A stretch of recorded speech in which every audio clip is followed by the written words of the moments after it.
দেশের উত্তরাঞ্চলে বেড়েই চলেছে শীতের প্রকোপ। কনকনে শীতের দাপট, কুয়াশায় জনজীবন হয়ে পড়েছে বিপর্যস্ত। নওগাঁয় আজ সকালে সর্বনিম্ন তাপমাত্রা রেকর্ড করা হয়েছে 10.6 ডিগ্রি সেলসিয়াস। শীতের তীব্রতায় বিপাকে পড়েছেন খেটে খাওয়া ও নিম্ন আয়ের মানুষ। ব্যাহত হচ্ছে যান চলাচল, উঠতি ফসল নিয়ে চিন্তিত কৃষক।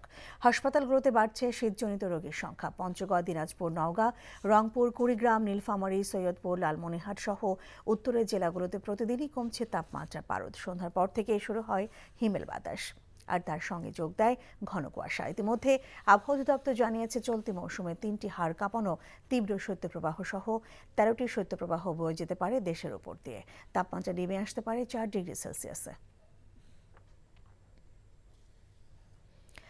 দর্শক, শীতের খবর এখন জানতে আমরা এখন যাব দিনাজপুরে। সেখানে আছেন আমাদের স্টাফ করেসপন্ডেন্ট ফারুক হোসেন। আমরা সরাসরি যুক্ত হচ্ছে তার সঙ্গে। ফারুক, দিনাজপুরে কেমন শীত অনুভূত হচ্ছে এবং জনজীবনে এর প্রভাব কেমন দেখছেন?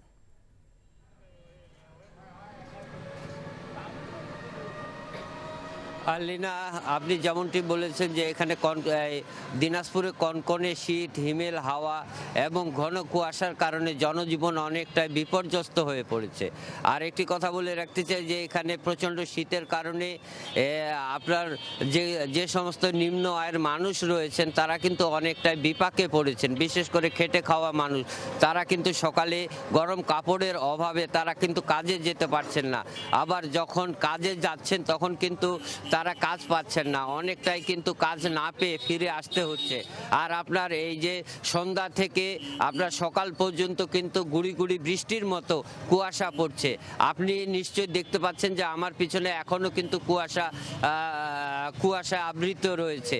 সবকিছু মিলে কিন্তু দিনাজপুরে আপনি জেনে থাকবেন যে হিমালয়ের খুব কাছে অবস্থান হওয়ার কারণে কিন্তু এখানে শীতের তীব্রতা অনেক বেশি থাকে।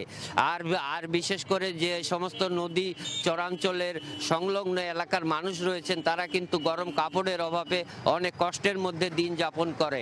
আরেকটি জিনিস বলে রাখি যে প্রচণ্ড শীতের কারণে কিন্তু শিশু এবং বয়স্ক মানুষ নানা রকম শীতজনিত রোগে আক্রান্ত হচ্ছেন।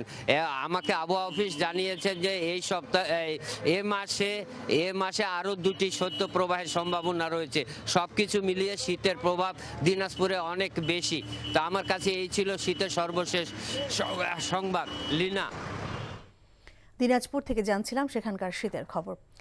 দর্শক, শীতের আরও খবর জানাতে নওগাঁ থেকে সরাসরি যুক্ত হচ্ছেন আমাদের স্টাফ করেসপন্ডেন্ট আসাদুর রহমান জয়। আমরা সরাসরি যুক্ত হচ্ছি তার সঙ্গে।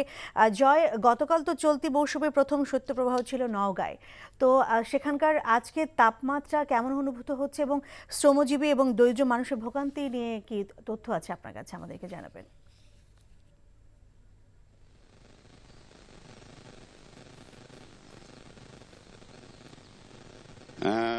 লিনা, নওগাঁয় আজকে তাপমাত্রাটা কিছুটা বেড়েছে। আজকে সর্বনিম্ন তাপমাত্রা 10.6 ডিগ্রি সেলসিয়াস। গতকাল বাংলাদেশের সর্বনিম্ন তাপমাত্রা 9.9 ডিগ্রি সেলসিয়াস ছিল নওগাঁয়।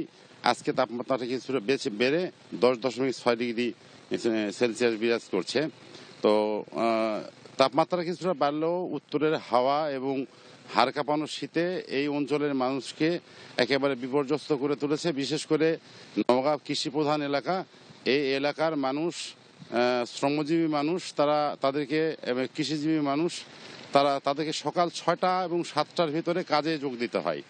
তো গরম কাপড়ের অভাবে তারা খুবই কষ্টের ভিতরে আছে এবং গরম কাপড় সরকারি পর্যায়ে থেকে এখনো কোনো বরাদ্দ দেওয়া হয়নি। আমার কথা হয়েছে সকালে নওগাঁর জেলা প্রশাসক মোহাম্মদ আবদুল্লাহ আওয়ালের সঙ্গে। তিনি বলেছেন ত্রাণ মন্ত্রণালয়কে তিনি অনুরোধ জানিয়েছেন গরম কাপড় নওগাঁতে অতি তাড়াতাড়ি বরাদ্দ দেওয়ার জন্য, কিন্তু এখনো পর্যন্ত নওগাঁয় কোনো গরম কাপড়ের সরকারিভাবে বরাদ্দ আসেনি। তবে একটি বেসরকারি সংস্থা 400 পিস কম্বল সরকারি ত্রাণ তহবিলে জমা দিয়েছেন বিতরণের জন্য। আর একটা কথা বলে রাখি যে এই শীতজনিত এবং ঠান্ডাজনিত কারণে নওগাঁ জেনারেল হাসপাতালে শিশু এবং বয়স্ক সব মিলিয়ে প্রায় শতাধিক রোগী আজ সকাল পর্যন্ত ভর্তি হয়ে আছে। তো লিনা, সব নওগাঁ থেকে আমার কাছে এই ছিল সর্বশেষ। নওগাঁ থেকে জানছিলাম সেখানকার শীতের সর্বশেষ খবর।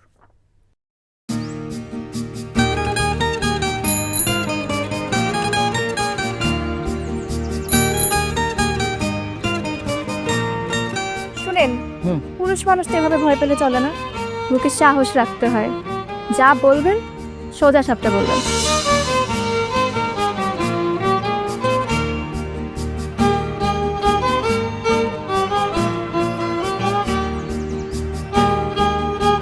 তো এই শীতে যে শীতের কাপড় ছাড়া আসছো, এটা কি ঠিক আছে? তোমাকে দেখার পর থেকে আমার জীবন থেকে শীত, গ্রীষ্ম, বর্ষা সব চলে গেছে, শুধুমাত্র তুমি আছো।